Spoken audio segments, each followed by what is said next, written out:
Bonjour chers amis, nous nous retrouvons pour cet apéritif théologique autour de la question posée par un auditeur. Pourquoi, François, n'y a-t-il pas de confession chez les protestants? Je pense qu'il y a une confession. Au cours du culte, il y a la confession des péchés, il y a les confessions de foi. Donc il y a bien une confession. Ou même plusieurs confessions. Plusieurs confessions chez les protestants.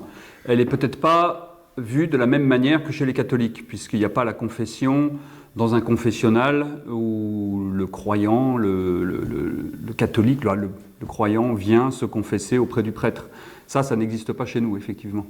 Alors, il n'y a pas la même chose, effectivement, entre protestants et catholiques au niveau du confessionnal. Néanmoins, on peut dire que les protestants vont rencontrer un pasteur pour avoir un entretien pastoral, et c'est peut-être l'occasion pour ce croyant, ou cette personne, en fait, il n'y a pas besoin d'être croyant pour interpeller un pasteur, de pouvoir peut-être essayer de rassembler les morceaux de sa vie et de pouvoir les mettre dans un processus de synthèse, par exemple.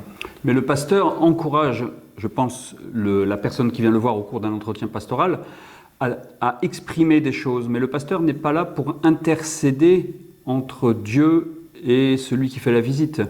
Et la personne qui vient se confesser ou dire ce qu'il pense à son pasteur, finalement, il se confesse directement à Dieu et non pas au pasteur. Voilà. Il y a dans le protestantisme l'idée qu'on est soi-même directement face à Dieu sans intermédiaire, le fameux Coram Deo de Martin Luther.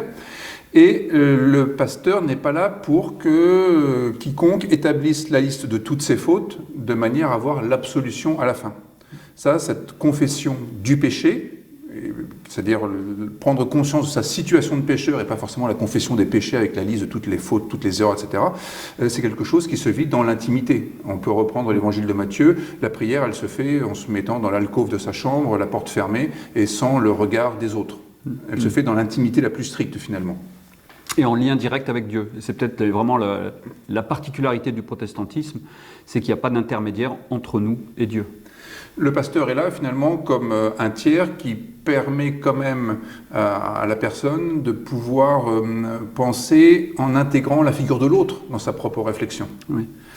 C'est peut-être une sorte de pédagogie quand Dieu est trop abstrait, et bien finalement la figure de l'autre, la figure du pasteur, mais ça peut être aussi la figure d'un ami, ça peut être la figure de quelqu'un à qui on se confie, qui donne de la confiance nécessaire pour pouvoir libérer la parole. Mais cette parole libérée, elle permet aussi de mettre à jour le désir qui était peut-être un peu flou et qui mérite d'être révélé à soi-même, en fait. Absolument, oui.